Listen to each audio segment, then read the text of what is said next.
Hello, good afternoon, bonjour. I'm your host, Christin Bela.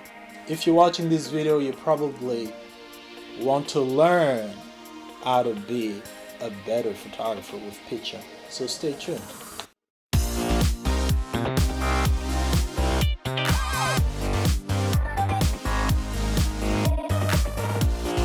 We're gonna talk about really basic and cheap camera equipment. This is like one of the most basic lens that you can have. This is an 18 to 55.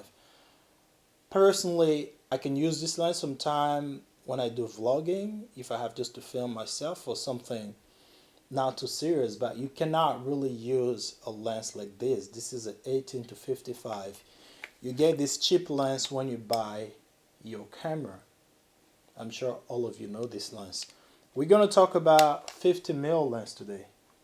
So one of the reasons why every photographer should have a 50mm lens is for many reasons. One of those reasons is when you have a 50mm lens, it's like having your eyes. If you want to get something bigger, you need to get closer to the object. If you want to get something wider, you need to back off. So, and also, since we're talking about shooting stock photography, a 50mm lens can be really good because as a prime lens, this lens is really sharp. So I'm showing you this film camera, but this could be any other camera you have. This could be the cheapest camera in the market. It doesn't really matter. What matters as choosing your equipment is to have a prime lens. So you can start by a 50 because it's the cheapest lens. You can have the 1.8 that can be maybe 78 or 100 euro. It depends on what country you are. But this lens can be purchased on any website for really good affordable price. And as a body, so as a camera body, I'm not going to give you any camera brand because, as I said again from the beginning, the camera is just a tool.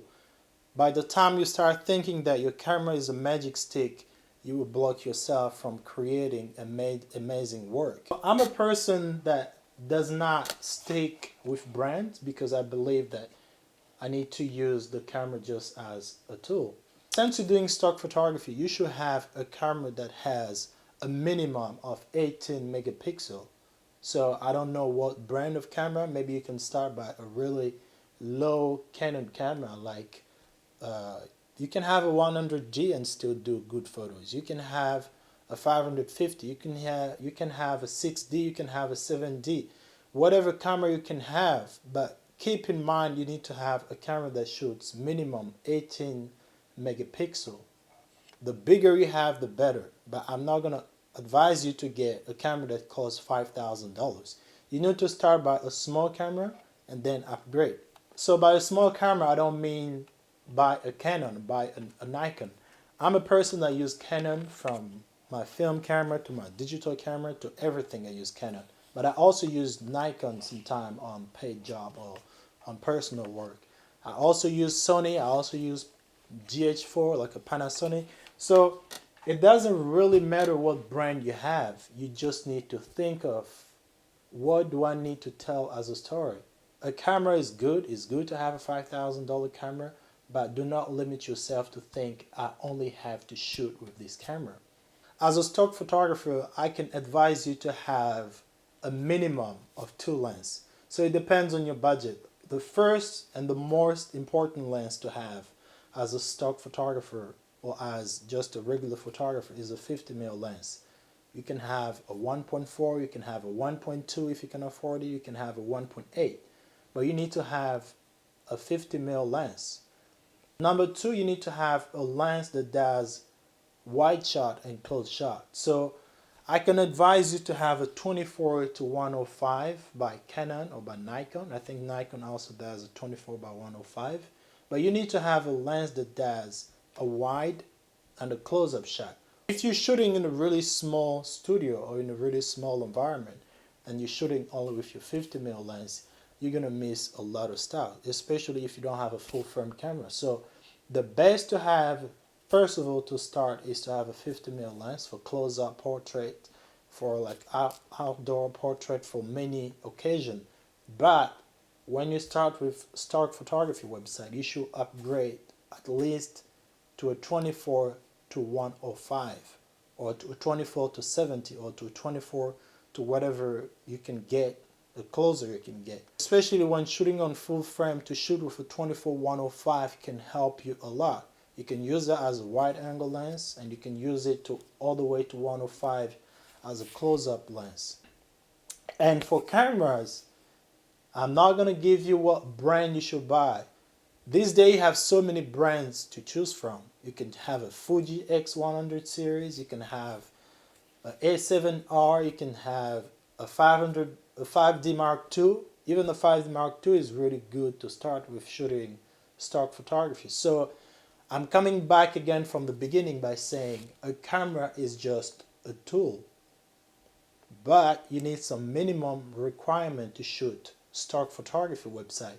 You need a minimum of 18 megapixel, if not more.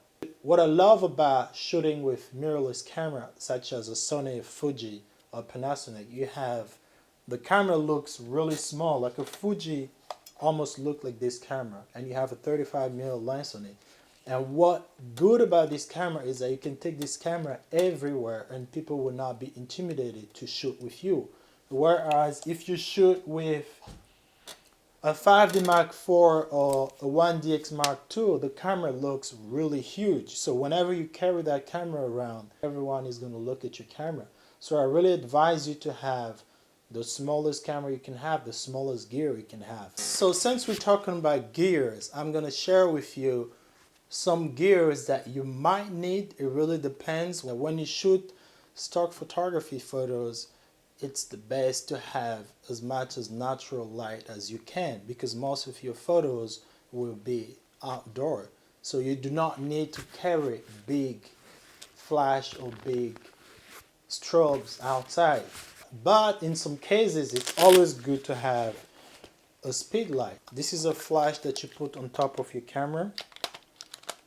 I'm sure you all know how to use this. You need to shoot as natural as possible. This is an artificial light. It means when you don't set this light correctly, it can look really fake. So I do not advise you to shoot with this flash on the outdoor photo shoot. You can use this sometime if you're doing like a night live photo shoot, if you're shooting in a club, or if you're shooting a wedding party or whatever party you're shooting, you can use this flash, but I don't recommend you to use this flash.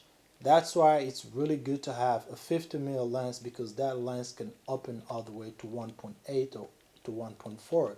So you still have some good quality photo coming from your camera.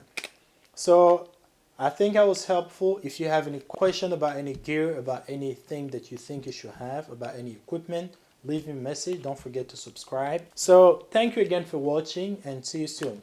Bye.